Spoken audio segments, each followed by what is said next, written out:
Hey everybody, it's Andy, and I just got this box from Mystery Ranch in the mail today, so I thought I would do a quick unboxing and first impressions of what I expect to be inside. One thing to note, it looks like under the carton number, this is 583 of 603, so I don't know if that's that they made 603 of these or that's how many were in the US, but I just thought that was an interesting little number. So now let's open up the box.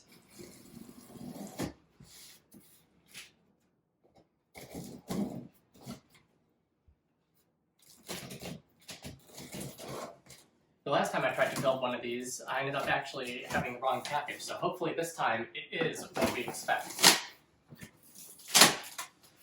Alright, so we have a piece of cardboard, and then this looks like it. The Mystery Ranch Carryology Dragon collab. Get that out of the way. And see what we've got. Nice roll top plastic. And we have the dragon. Black, multicam black, made in Vietnam.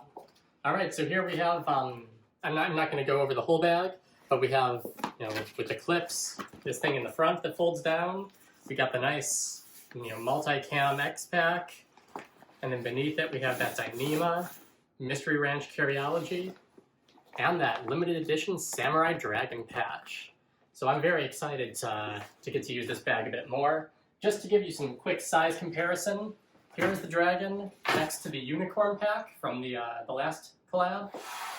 They're, right now it looks similar size because these are all packed up, but this one I'm told is a bit bigger. And then also, just for comparison, here is a Mystery Ranch 2-Day Assault pack. So they appear to me to be a bit similar size, though I have a feeling that this one will end up holding a bit more. And it's got that tri-zip design. Over here, just to show you, we get that full... Gotta unclip that.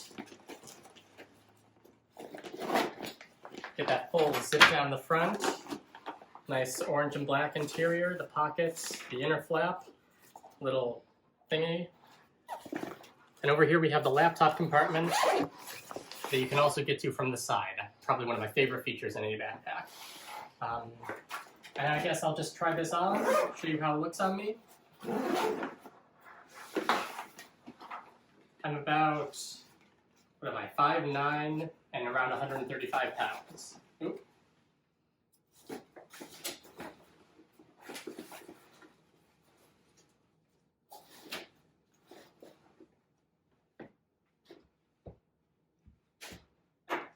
Alright, so I'm going to be seeing what I can do about this bag over the next few days or weeks, and hopefully I'll get out a full video review later. But in the meantime, hopefully this give you a sense for whether you want to really try pushing to grab one of these on the secondary market, or if you think you're just going to let it slide. Thank you very much for watching. If you like content like this and want to see more, please smash the like button on YouTube, leave a comment below, and subscribe to my channel. It really helps me out. Thank you very much, and have a good day.